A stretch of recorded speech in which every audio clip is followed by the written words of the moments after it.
Yeah,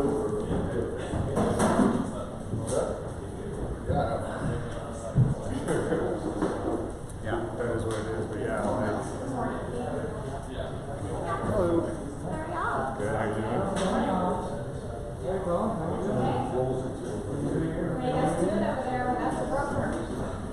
Oh yeah, I walked in, I was like, maybe you'll be here. I was like, so no, of course he's not. Where's he at? He is home, right? Yeah, they didn't know you or anything, right? Okay, I was sure that you didn't want to like tour like around to see the grandparents or anything like that. Oh, nice. Perfect.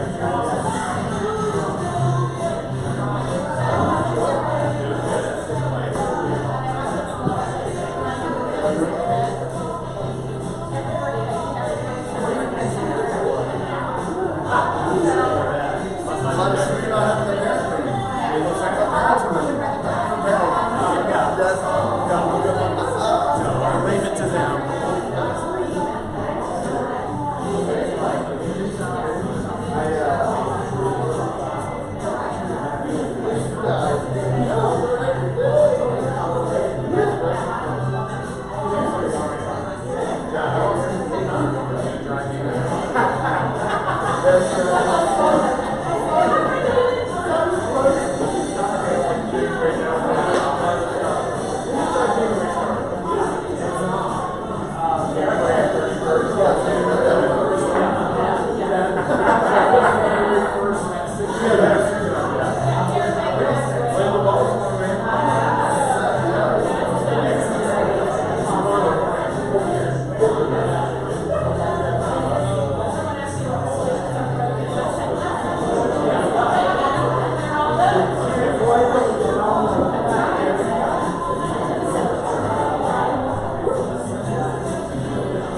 Thank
you.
debate about that every decade, I guess. But yeah, happy new decade.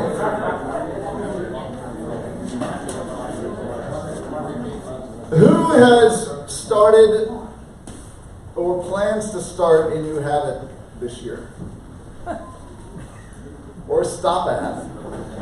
Change a habit? I guess it's kind of all the same thing, right?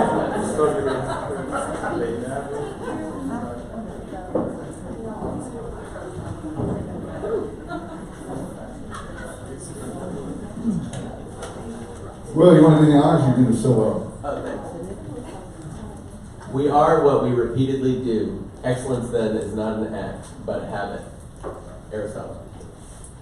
You saying you're Aristotle?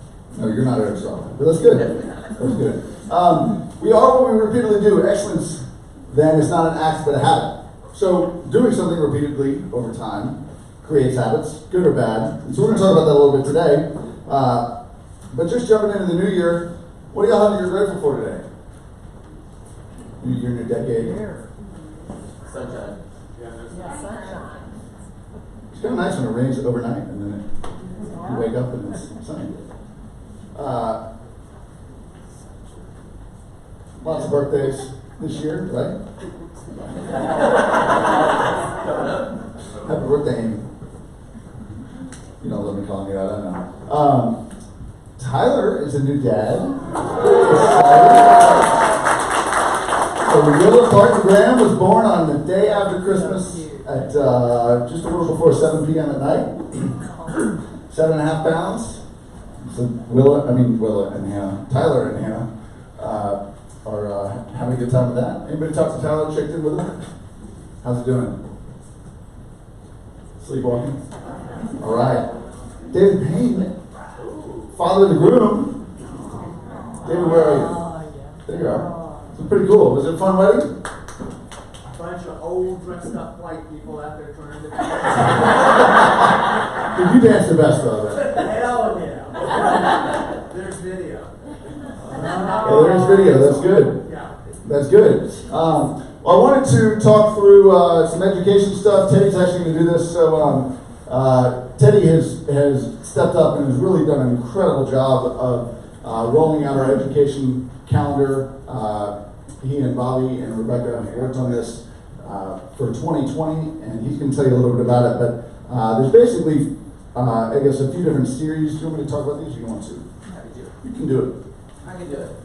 You can do it. I got some slides. Oh, I love slides.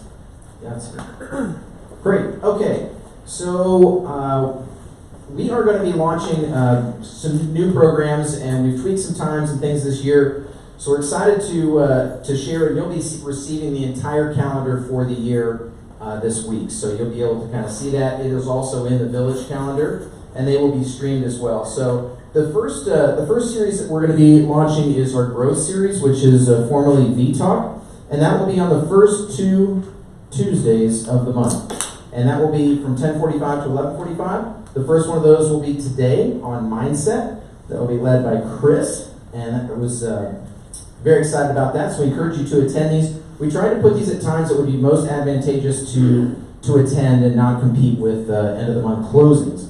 So that's the Growth series, and then we have Tech Labs. Tech Labs are going to be a more intensive way in which to be more practical in some of the application of that. So the first one of those will be this Thursday, and that will be from 2 to 3. I'll be leading that, and that's on marketing calendars. And so I have some samples to give to you, and you can share how to outline your entire marketing calendar for the year, composed of social media, special events, and pop buys and all that good stuff. So you can kind of, it's a great way to plan out the entire year, so you're not trying to figure it out with just a newsletter each month. Then we will have, let's see here, we have a Coffee Talk series. That'll be from 10 to 11 on the first Friday of every other month. So you don't have to keep up with that. That'll be in the calendar as well. Bobby Noreen will be leading that in February. VMint and Transaction Desk, you will have that alternating every other month with Brent Cooper. And the first one of those will be on the 30th. It's the last Thursday of each month, 11 to 12. Questions? All right, Mentee Mondays. We'll have Mentee Mondays, and that's on the last Monday of every month, 11 to 12. It'll be led by Brent Cooper as well. And then Jumpstart. Next one is in February. Looks like that's going to start on the 10th. So this week, as we said, we're going to start with Mindset today. We're going to go to next week. We've got Coffee for Closers, so closing and negotiation techniques. Put that coffee down. Put that coffee down.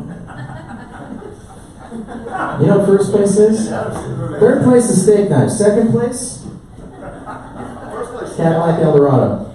First place, Cadillac Eldorado. That was first place.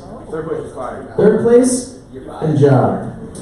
All right, so next week on Tuesday is Coffee for Closers. Like I said, you'll have all this. And then on the 4th of February, we've got HBR Condos and PUDs Oh My with Lloyd Carney. Take a look for that. So you'll have the entire calendar. Questions, comments, concerns? All right, thank you. Thank you. Hey, good set around that. That's really incredible. We're all going to be fired up about seeing what he's got in store. Brent, you here? You want to come up and talk about Greater Nashville Realtors Awards of Excellence? Do that. All right, guys. All right, so everybody knows today's the deadline, right? To get your applications in. All right, so just a couple of things. These folders are downstairs at the front desk, so make sure that you grab one, because all of your documents and applications need to be included in the folder. And so the folder is actually going to be filled out by you on the front, and then also the second part of this page, just the white part, you're going to fill that out as well. A couple of things. Applications need to be in today by 5. Your broker needs to sign all of the documents. So wherever your broker's signature is, and that's going to be on non-MLS forms, non-MLS leases, and also your application, your broker needs to sign. The folders need to be complete. Your applications need to be complete. The MLS, the non-MLS, and the non-lease forms need to have additional information with the forms. So if you look at the right top hand corner, it tells you exactly what needs to be done. And that's going to be the settlement statement and a contract. All needs to be attached to those forms. Your picture. If you have a picture on file and you're okay with that from last year, don't worry about emailing a new one. If you want a new one, then you're going to email it to Lindsay Kazan at Greater Nashville Realtors. And then that's it. Any questions? So you said deadline's today. I put January 10th. So the Just deadline. making sure we're clear. The deadline is for us to collect them here to make sure that they all get over to Greater Nashville Realtors, because they're all going to go in with one check. Okay? So the deadline is, if you don't get them in today for us to take over tomorrow, then it needs to be into Greater Nashville Realtors by Friday the 10th at 5 p.m. If you wait till the last minute and something's missing on your application, that could result in you having to come back out and redo it, or maybe not even being considered for the award. So that's why we want them in early, to make sure that we can get them graded and we have them all correct. Okay? So today is the drop off here at the front desk. The final is February 10th or January 10th, Friday at 5 p.m., no later. Okay? Any other comments, Dan? Okay, perfect. If you drop it off yourself, will you need to pay for it yourself? Yeah. Yes, no. We should all be, so village is paying for these, correct. So the object is to get them all in today, so we can know how many we're sending a check in for, because the check needs to travel with these documents. Okay? It's going to So, be too confusing and like later to get like random checks back and forth. Correct. If you want us to pay for it, get them in today. get them in today by 5 There you p.m. go. Full permit. Okay? Any questions? Who's planning on doing it? Who's already done it? Good job. Good job. People. Cool. We have 4 people who've already done it. We have like 72 more to go, I think. And so there's a few people here that actually helped grade those. They still have to be honest. So Scott, you're a grader. Dan, you're the chair, right? Chair of the committee. Dan Gruber, Andrew, are you on the committee? Mary Beth, are you on the committee? Welcome to Village Hall, by the way. Dan Gruber. Mary Beth Thomas. Andrew Wood. Johnny and Keith. Woo! Lots of new people coming in. The best party issue at the In Focus, for In Focus, is coming out. Deadline for that, we're going to do an ad in that, so if you want to submit a listing for that, January 16th, you can email Caitlin at her email if you have that, or just marketing@villagerealestate.com, or there's Rachel sent an email out, I think, yesterday, and that'll be on there. There's a link that you can just submit everything that way as well. So, anybody planning on, has anybody already done that? The Wall Street Journal AI infused photo. So, it's been a while since I've been here. Like, good to see everyone. We got, since we last met, how about the Titans? I mean, that was huge to go up to Foxborough and take down the Dynasty Patriots. So, tune in Saturday. It probably all comes to an end. But hopefully not. So since we met last, we had the holidays, took the family to Disney World. Happiest place on earth. We survived. Man, like a few other people had that idea between Christmas and New Year's. But I did get to read a few books since then, and really listen to a few books. Like the Audible app is key for my book reading these days. But have y'all ever heard of Grant Cardone? I'm a sucker for like a motivational book every now and then, and this guy's a total nut, but interesting. He's a renowned. I mean, look at it, like on the jet, straddling. Come on. But he's a renowned speaker. Some of his other books, like the 10X Rule. Have you heard of that one? Have you ever read any of this stuff? Like, he's got a huge following, I think. But I like some of this book. He talks about his personal story a lot. He battled with drug addiction kind of early on, and talks about his recovery. He's got this attitude, this kind of no BS attitude about life, and he's not out to win a popularity contest. And so there was parts of that was kind of refreshing in terms of like what to apply, like how we could apply some of his stuff. I would say he kind of makes a point like you kind of have to be all in on everything. That's the way he chooses to live. So whether it's a job, friend, parent, coworker, just be obsessed about being the best and improving something every day. Don't simply love yourself the way you are, but be grateful for the opportunities around you. Don't settle. He says he's proud but never satisfied. That's kind of his the way he lives. And then another practical thing: just keep it simple. People that do stuff and people that don't do stuff. He kind of segments the world that way. So the people that don't do stuff they go real complex first. So just in terms of your business, try and keep things simple. And then another one, don't try and be perfect before you start.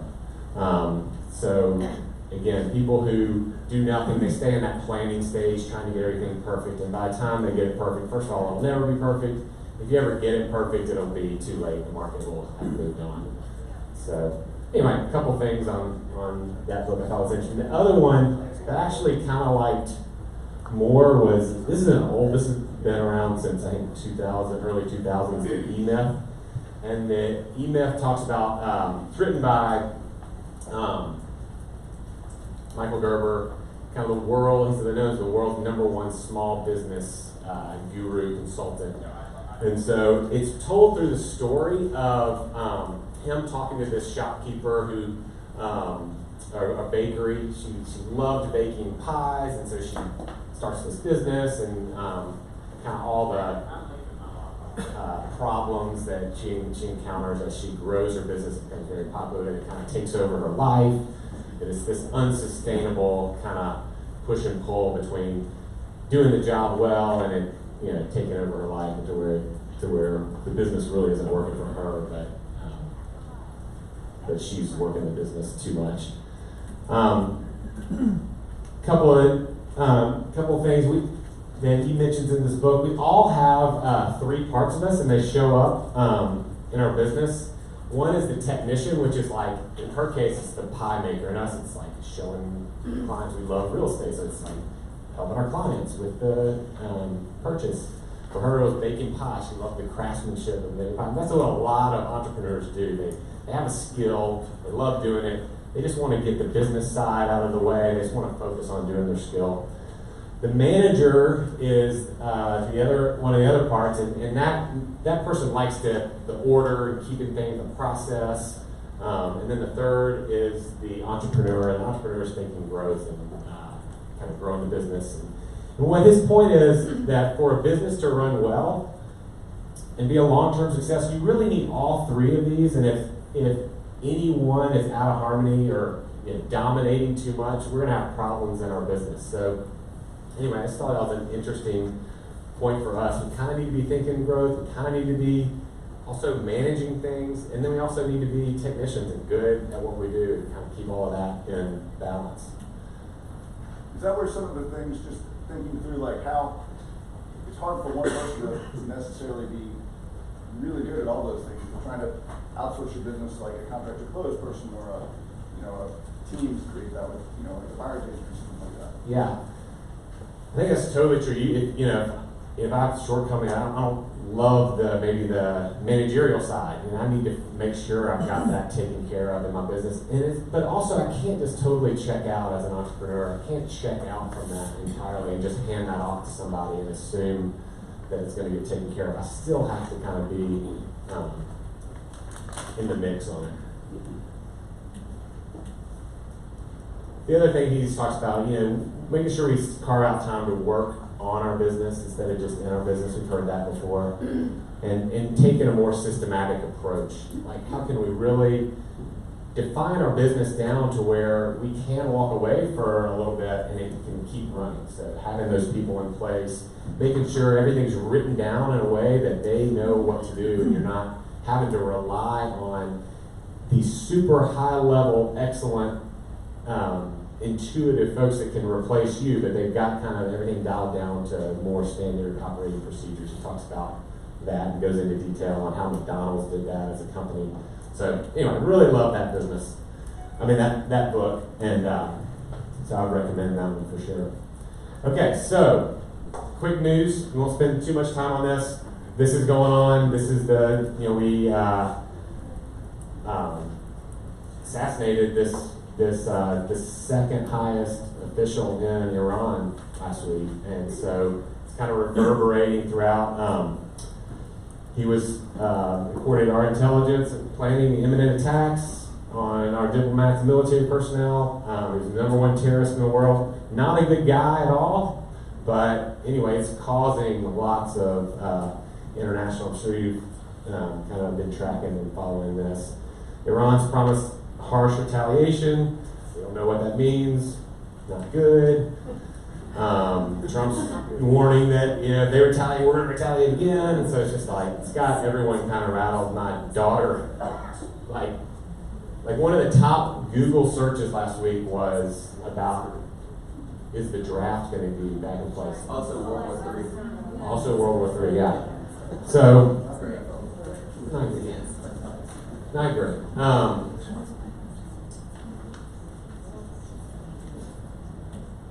It's kind of interesting. While we're on this topic, okay, we're talking about the Middle East and just kind of knowing how big everything's. Saudi Arabia, Iran, kind of in the middle is Iraq. Iraq's kind of caught in the middle. Since their regime changed, but they asked all our military to get out, so they're kind of in the middle here. Persian Gulf is this little area there between Iran and Saudi Arabia. Europe, Northern Africa, Asia, India's kind of right over that area. It's just kind of interesting to remember what we're talking about, how big these countries are, because you hear about them all the time in the news. Okay, getting to economic news. Fed published a report about these 9 states. The good news is, the bad news is these 9 states are all expected for their economies to shrink this year, 2020, which is the largest number of economies, of states that have shrunk since 2009. The good news is there's 41 others that are expected to grow. We're one of those. And so we should still have another good year of modest economic growth thanks to low interest rates, a super strong consumer. We got the phase 1 China trade deal done in December, so we've been talking about how that's kind of been hanging over the market. So anyway, it's also kind of worth noting that we're in an election year now, and some of these states, if they're shrinking, they also can kind of become in play. So Pennsylvania is a huge state that switched over last election, and that's a big battleground state. So Kentucky kind of could go either way, probably. So West Virginia, the same thing. Locally, we clocked in at number 11 national data on the best U.S. cities for starting a business. That's good news. Ahead of Seattle, Boston, Portland, LA. Austin, Texas was number 1. Inc. magazine said, in addition to our music city and honky tonks, we are the healthcare. The healthcare industry is the star in the startup world. We have over 900 healthcare companies in play in Nashville, in Middle Tennessee. We also have a strong fashion industry with more than 150 brands, countless artists and creatives. That was kind of, hadn't registered with me before that we were kind of have a fashion hub here in Nashville. Not sure we do, according to this magazine. But y'all laugh at old Nashville. Did you? So like I'm recovering from Disney World trip and I'm watching the New Year's Eve thing, and it's like New York and Nashville. Like those are the two markets they're highlighting. And I'm like, well, maybe that's just like a local. I'm just like, no, this is what's going across the entire country. Is like, you can't really see it from here, but this is our stage, and like it was a big deal. Nashville was like on the map nationally in a way that it's never been before. So I want to highlight Nashville Yards. We had, all right, let me get you oriented here.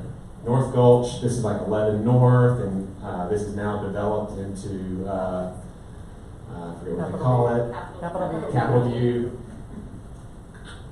This is the Gulch, the railroad's going through the Gulch, Broadway, Church Street, and it's this old Baptist, Lifeway kind of center that was right there. It's like 11 acres.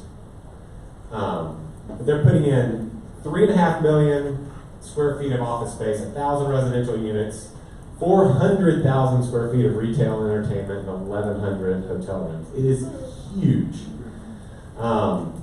There's a 25-story Grand Hyatt hotel that's coming in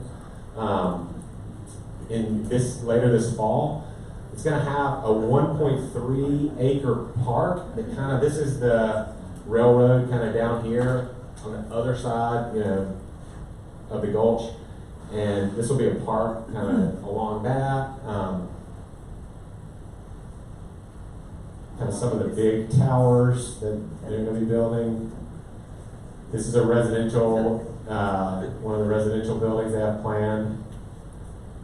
Neighborhood with a bunch of retail. So it's going to transform downtown. And then there's a live music event.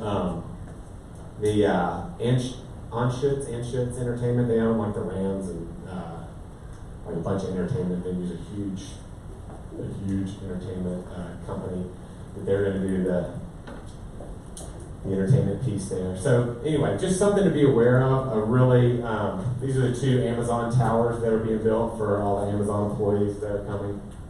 And like I said, just huge 3.5 million stories. So I thought that was a local story to kind of keep on your radar. Be aware of how it's going to transform downtown and add a whole lot more retail and entertainment options. That's all I got. Very cool. All right, so interest rates. Thank you, Ryan.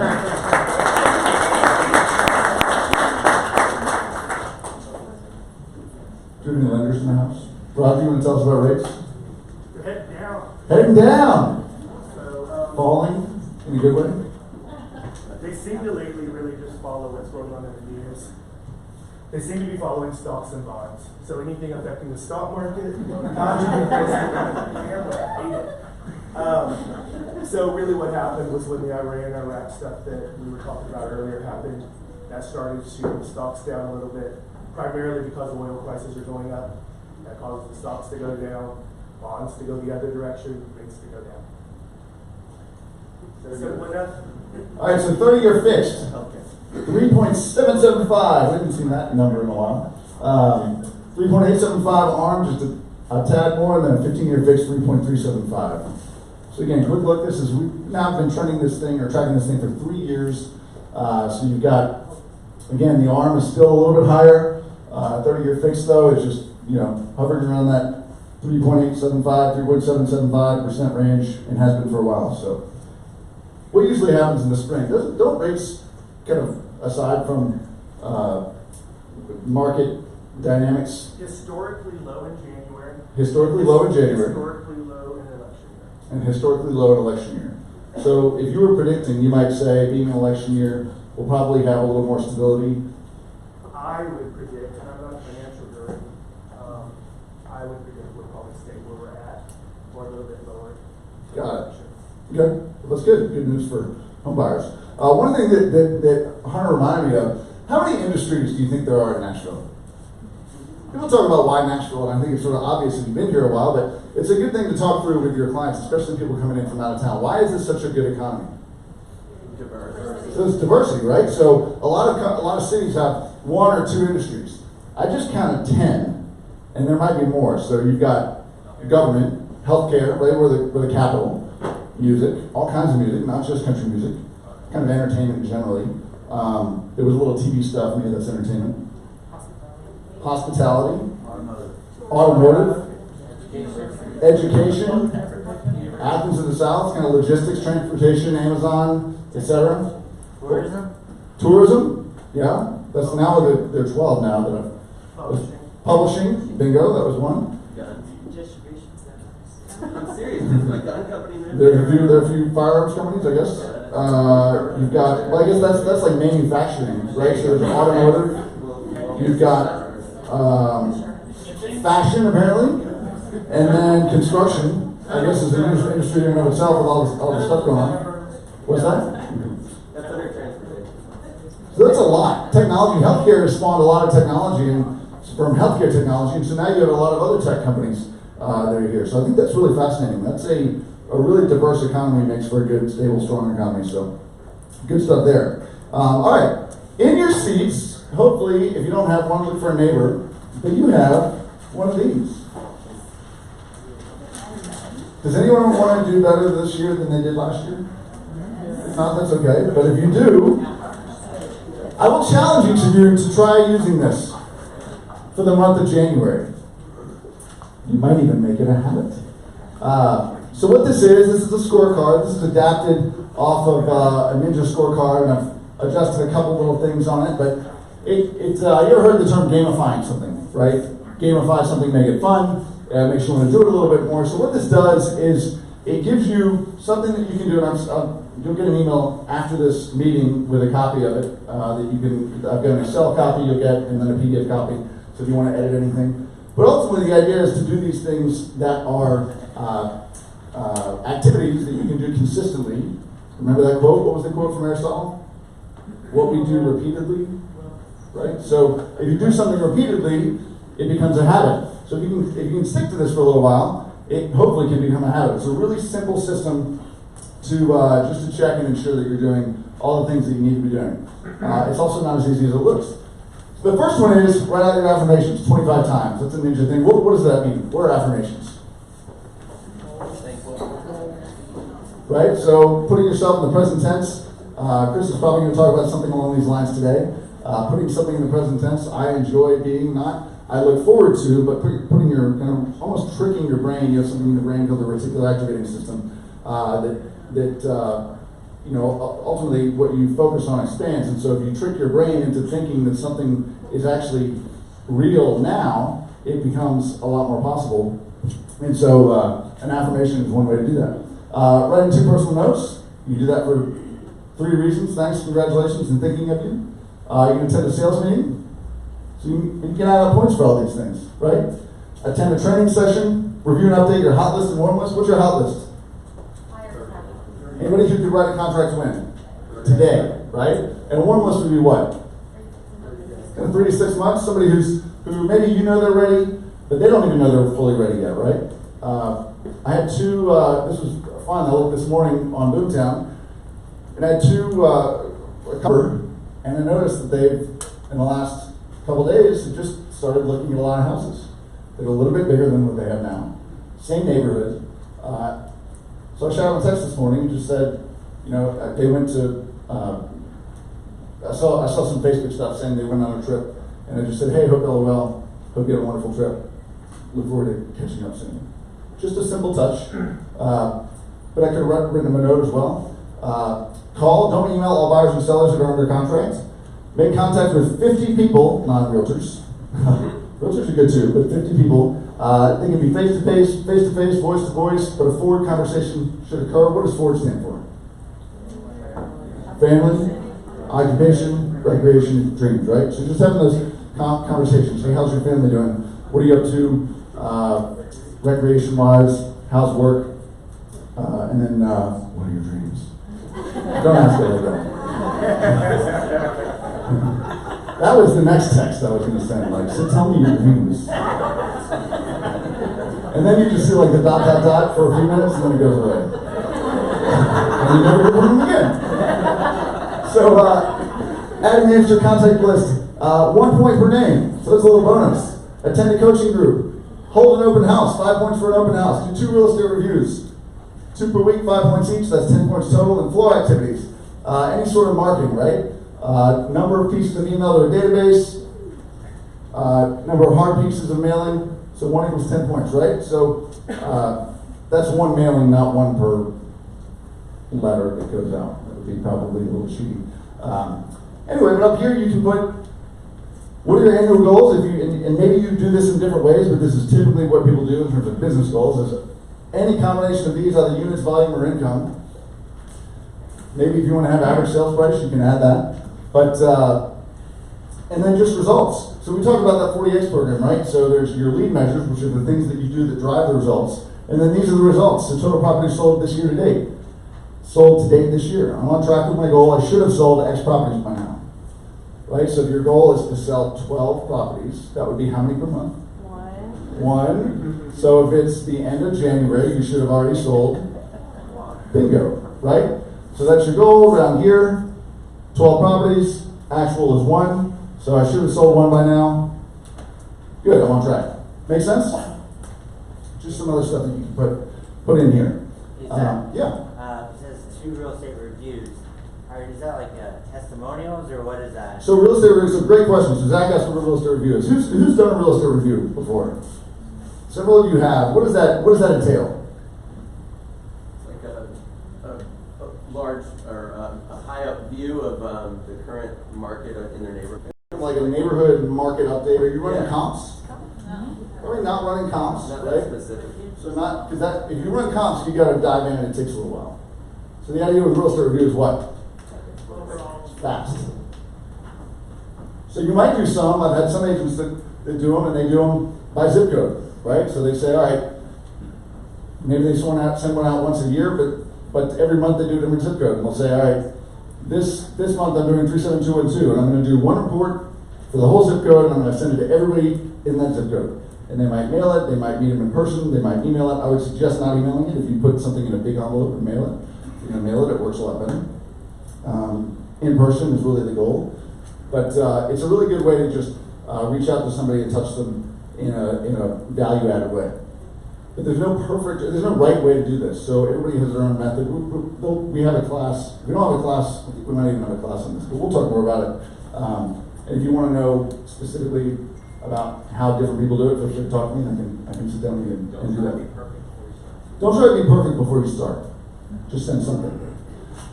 Any questions on that? So who's willing to commit to doing this? There's 3 hands up. No. There are about 40 hands up. All right, so try it this week. And if you really want to stay on track, find a peer or talk to your broker and say, hey, I'm going to be held accountable to this. Can you help me stay on track? Turn it in. Be happy to keep you on track for that. All right, some tips. So who has new habits? We asked that question before. I wanted to, has anybody heard of the, you've probably heard of it, that marshmallow study that was done in the 60s for the kids, right? So the idea was that an adult goes in, puts a marshmallow in front of a kid, asks them to sit in the chair and not leave the chair, and then they say, I'll be back. If you don't eat the marshmallow, I'll bring you another one, and then they go away for 20 minutes. If you do eat the marshmallow, you can have it if you want, but you're only going to get one. If you don't eat it, I'm going to bring another one later. So it's a delayed gratification thing. But it's fascinating, and it's got some habit building stuff in here. So take a look at this for a minute.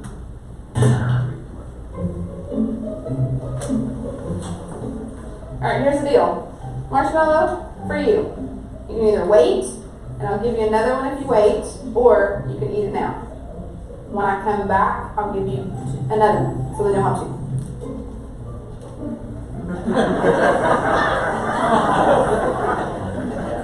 No, I would not eat.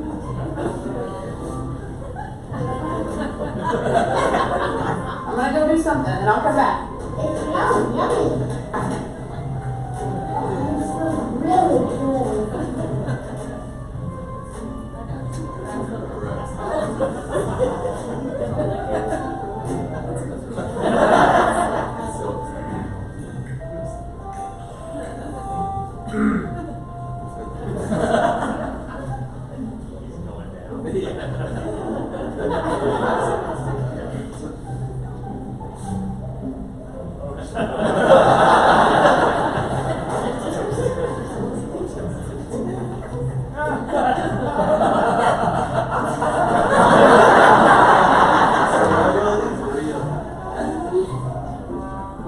Alright, so I'm gonna leave and then I'll come back, okay?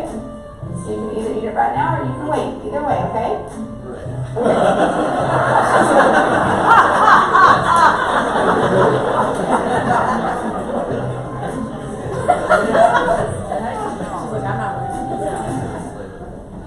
How'd you do?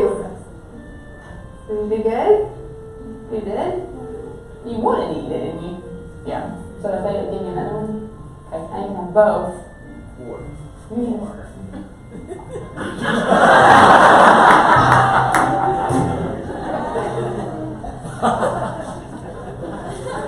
She's going to disaster more.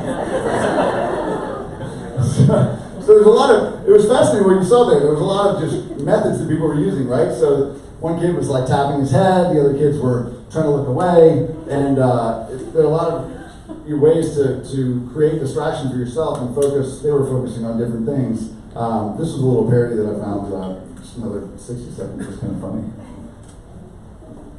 How would you do as an adult?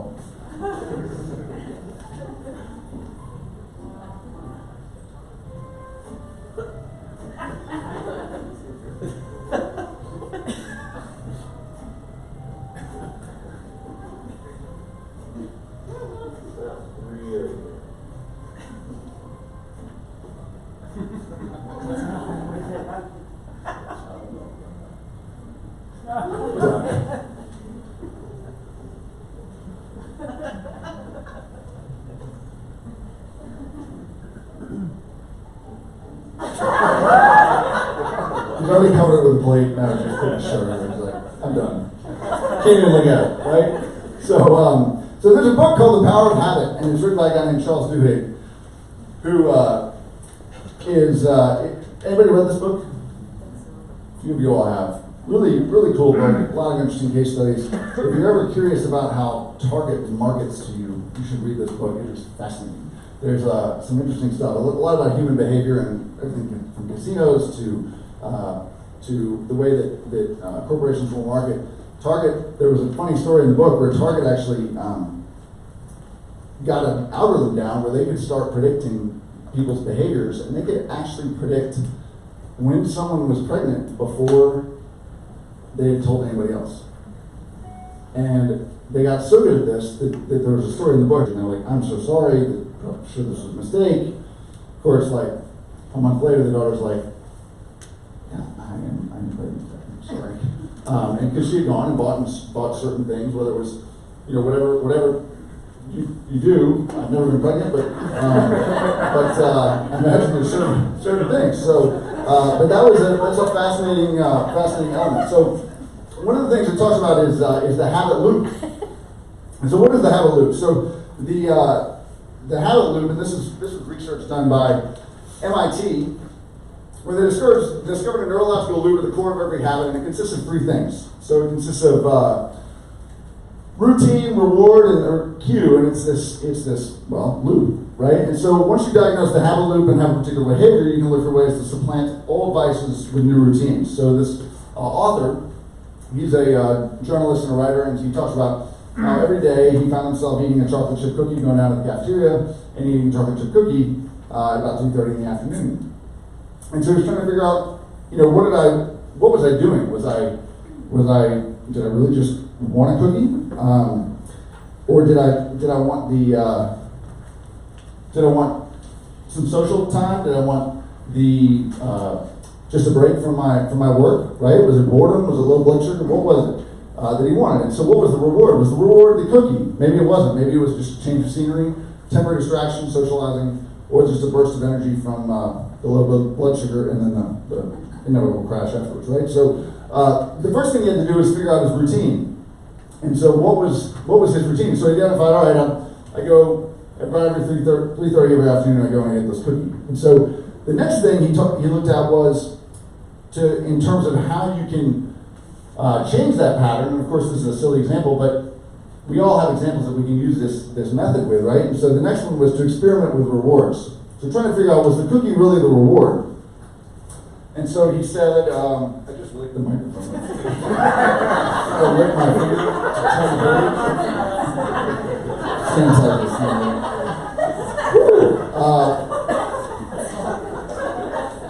so one of the habits that I picked up at Village was drinking coffee, and then I get a little excited. But so I drink coffee before every sales meeting now. I never used to drink coffee. So the reward was they're powerful because they satisfy craving, but we're often not conscious of them, right? So to figure out what cravings you want, you have to experiment.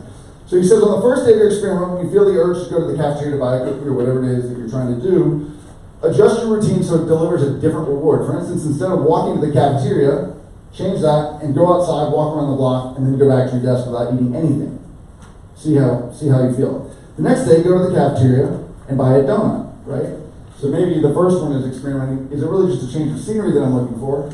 Maybe the second one is like, I really did want that sugar boost, but it doesn't have to be a cookie. It could be a donut or a candy bar. But then he says, bring it back and eat it at your desk. The next day, go to the cafeteria, buy an apple. Eat it while chatting with your friends. Because maybe you're just hungry, right? And an apple should, in theory, suffice that. Then try a cup of coffee. Instead of going to the cafeteria, the next day, walk over to your friends, find some social day, or find somebody to socialize with, and don't eat anything. Because maybe it's just social interaction that you're looking for, right? So after you test 4 or 5 different rewards, he said you can look for patterns.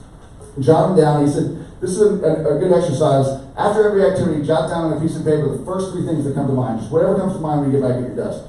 They can be emotions, random thoughts, reflections about how you're feeling, just the first 3 words that pop into your head. And then later, when you started to analyze this stuff, you can look back at what you wrote down in your little journal and see if there are any patterns. Then he says to set an alarm on your watch or computer for 15 minutes. When it goes off, ask yourself, do you still want the cookie, right? So maybe we have an urge to get on social media because that's just what we do every time we're waiting in line for something or wherever you are. And so put a timer instead, put a timer on your phone and say 15 minutes. I'll do it in 15 minutes. And if you still want to do it in 15 minutes, let yourself do it. But see if you still have that urge in 15 minutes. The reason why it's important to write down 3 things, even if they're meaningless, is twofold. First, it forces a momentary awareness of what you're thinking or feeling. And what's more, studies show that writing down a few words helps in recalling later what you were thinking at that moment. At the end of the experiment, you can review that and be able to tap into what your emotional state was.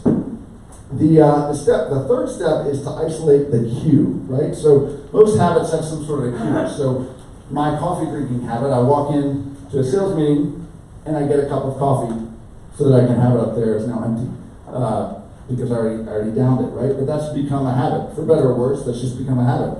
But when I start the sales meeting day, that's what goes on. So when you're isolating the queue, when you're trying to find the queue,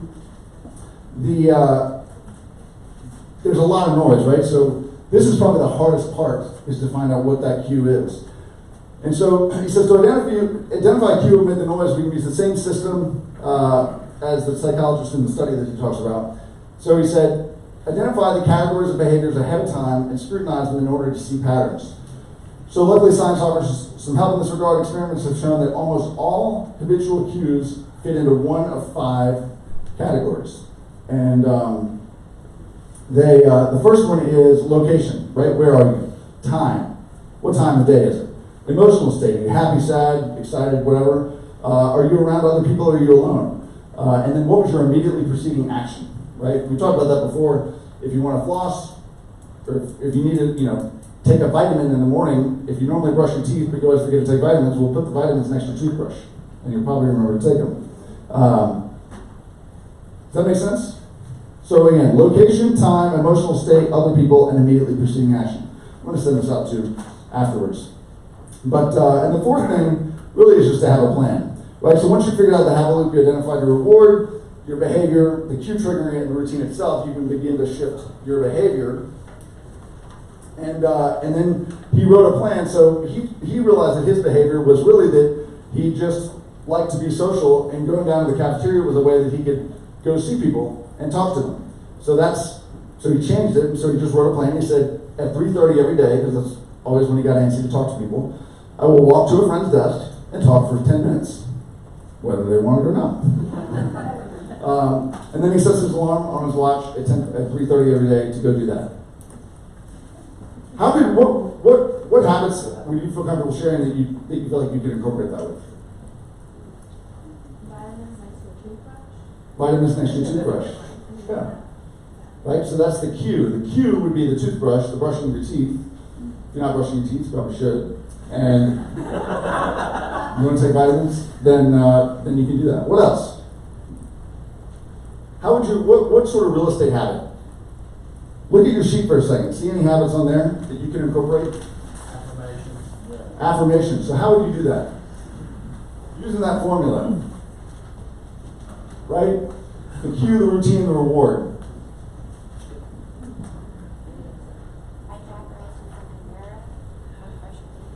Right, your affirmations on the mirror when you brush your teeth? Yeah. You do that? You can leave a notebook by your bedside table, right, in the morning, in a piece of paper. Notes. Who's really, really good at writing notes every day consistently? It's hard to do consistently, but if you all do it, then a handful of people. What is the cue for you, or how do you do that? How do you make sure you don't forget that? I write down birthdays of friends, and I make a list of the week. You write down birthdays of friends every week? And other stuff, and it's a list on my weekly agenda. Do you do it at the same time of day, or in the same place? I do it, no. Not necessarily. Do you do it I do it on when stationary, that's the consistent. you do it on stationary? But looking at those triggers, location, time, emotional state, other people, immediately preceding action. Is there anything that happens before that triggers you to remember how you write a note? Reviewing that day and what I've got to do that day. Reviewing your day? Yeah. All right, so that's your cue, right? So then you've created that routine. And then once he's built the habit, it kind of. Yeah, once you do something, what is it, 7 times or something, probably 37 times more realistically, then you've got the habit. What else? What you got, Scott? Daily routine phone calls have been a terrible thing for me. My coaches, I'm trying to help get to that point. I finally figured out that I was supposed to call from 8:30 to 11:30. If I get up at 8, throw a sweatshirt on and drink coffee, that call gets wrecked. But I figured out that if I get up at 7, take a shower, get dressed, eat, and feel like I'm, in an office, even if I'm at home, it makes a huge difference. And my mindset suddenly like, hey, I'm good. Then I can do video calls because I don't look like crap. Well, I always look like crap, but I don't look like ass crap. I think you look very, very nice. So that's fascinating. All right, so you were having trouble making calls. You were waking up at 8, or starting your day or whatever it was at 8, and then you wouldn't get dressed, and so you didn't mentally feel ready, but you changed. It had to do with transitioning from knowing that I'm kind of casually hanging out with coffee and a sweatshirt versus the transformation was putting on my business presence whatever that is, that changed it. So you created a queue. So this is cool because you're not necessarily trying to get rid of a bad habit. Right? But you're trying to adopt a new one. And so maybe there was something else you were doing in this place, but you created a cue. And so the cue was, I'm going to take a shower and get dressed, wake up a little earlier, take a shower and get dressed, and force myself to feel, one, accomplished, right? So that was the reward, is you feel like you're accomplished. Getting dressed is a big accomplishment, yeah. Getting dressed. The thing of bad dreams, right? Not with you, Scott. So, any other thoughts on that? So as you're working through this sheet, as you're working through this scoreboard, think about those things and think about what the cue is, what the routine is. If you don't have one, then try to create one. And obviously, it looks a lot easier than it is. But if you can do little things at a time, we talked about this. How do you practice your guitar 15 minutes every day? 15 minutes or die. 15 or die, right? Yeah. Do you have a cue for that? When do you do that? When you get home. So you walk in the door, and that becomes your routine, right? So do you leave your guitar in a case, or is it out there so you see it? It's in a case while I work. But you see it. Okay, so you see it in a case, right? So that's also the cue. Walk into the door, see the guitar. That's the cue. I got to practice, and then you've created a routine out of that. So really awesome, really powerful things that can happen with that. All right, coming soon. Any broker opens this week? All right, how do you want to help me with this?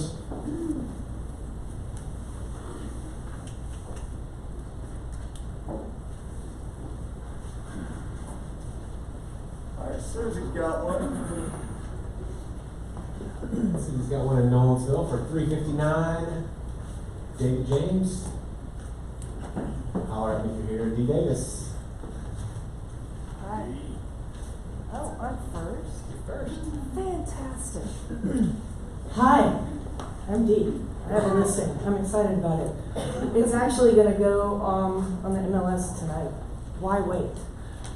But y'all can read this. It's fun. Supersized. 3,606 square feet, 3 or 4 bedrooms, full bath. It's huge. It's got a 3-car garage, freshly painted. You put all the people doing all of the things in the house at the same time. Granite in the kitchen, like duh. Okay. There's a breakfast room and a dining room and a living room and a den and a venti-sized bonus room because I didn't want to use the word big anymore. With a secret room behind the bookcase, which is now no longer a secret. I thought it was really funny. My sellers were like, advertise the secret room. Okay. So it's got a fenced backyard. It's great. It's cute. It's in the Cool Springs area near Centennial High School. Come and get it. Please. Cindy, are you here? Hey.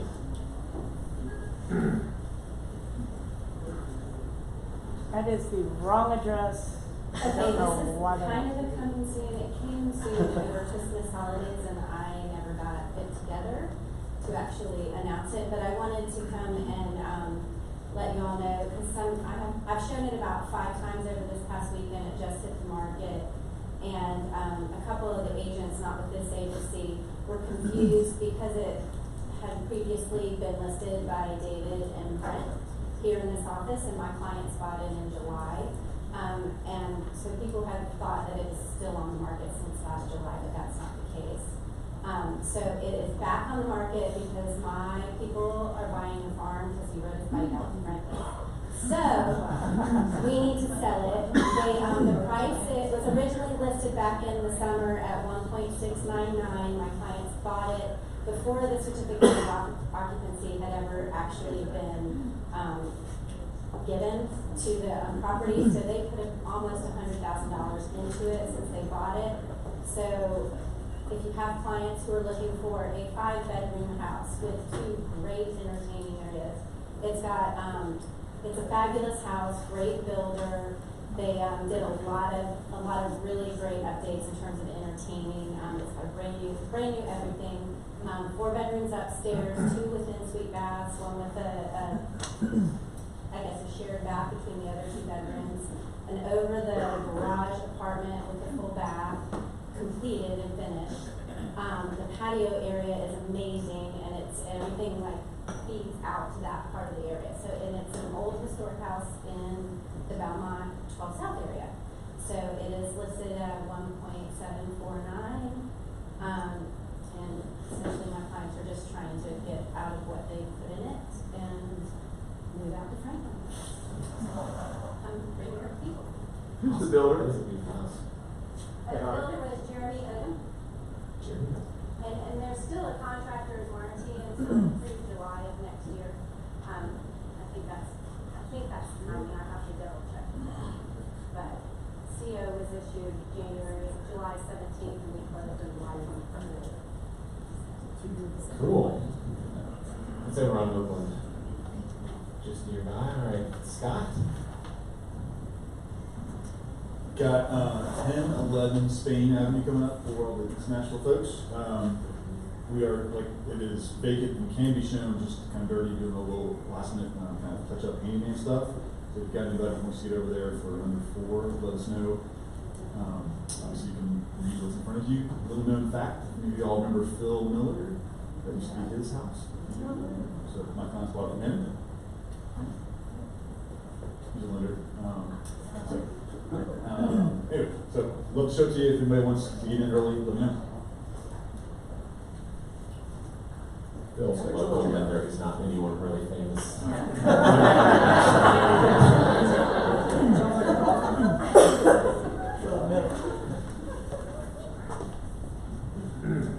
Hi everyone, it's good to be back. This is my first sales meeting since having a baby, so it's nice to like see human liquor. Not have spit up on my shirt, but I have a coming soon in Hermitage. It's 3124 Lake Drive. It is a 3-bed, 2-bath, a little over 1,600 square feet. It's all one level with hardwoods throughout, carpets in the bedroom, nice neutral gray paint. 1-car garage, fenced in backyard. It's close proximity to the Percy Creek Lake and dog park over there. The neighborhood does include a basketball court. So this is going to go live in about a week and a half, hopefully sooner, or 2 weeks, listed at $270,000. And I already have pictures, so if you want to see those, you can email me. Thank you. I have a listing at 1019 Azalea Court. This is in Pleasant View. It's got an Ashland City address, but it's actually near the intersection. It's up 24, whatever the main drag is that goes from Pleasant View over to Ashland City. It is a really nice home. It's a 3-bedroom, 2-bath. All the bedrooms are on, it's basically 1 story, but a split floor plan. There's a bonus room upstairs. It's a very nice cul-de-sac lot. And it's got nice mature landscaping, nice private little neighborhood, and it'll come on the market January 24th, $279,000. Right. Happy New Year, everyone. I have a listing coming soon at 4713 Packard Drive in Nashville. It is a ranch brick home, 3 bedrooms, 2 baths, built in 1958. Square footage is 1652. Has a very nice backyard. The square footage is almost a half an acre. It is a Nissan GLC, y'all. Wood paneling and all, you know, weird thing to it. But it would be a great investment, a flip property for. There you go. It'll be a great investment, a great flip for anyone that is interested. Look at the comps for rentals, about 1,200-ish, 3 bedrooms, 2 baths, 7 square footage. Renovated over there, it's about 250-ish. So just let me know. I have the key if anyone wants to get in to see it. Would love to sell it. I pretty much sold all of her estate properties, and this is the last one. So let me know if anyone's interested. Right. Thank you. Anybody else? We've got a couple. Just get a different mic because I'm Johnny Cleaton, by the way. Mary Beth and I had our favorite listing of 2020 coming up. Also our first listing of 2020.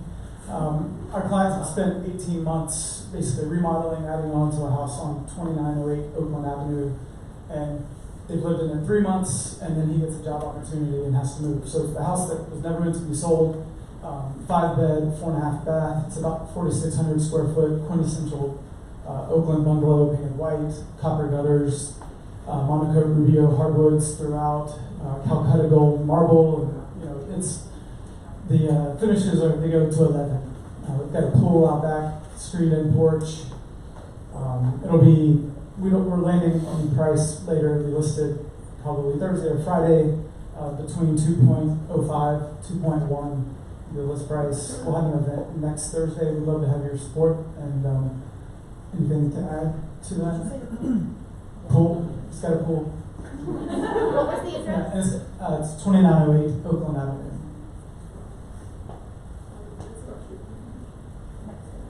Starting next Thursday, we'll send out info.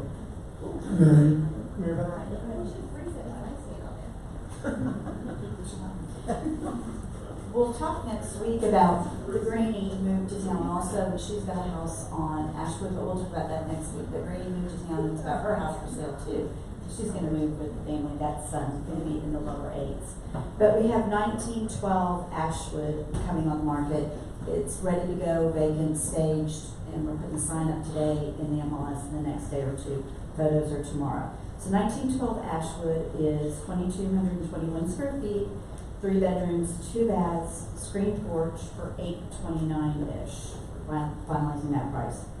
We also have 2705 Ackland Avenue.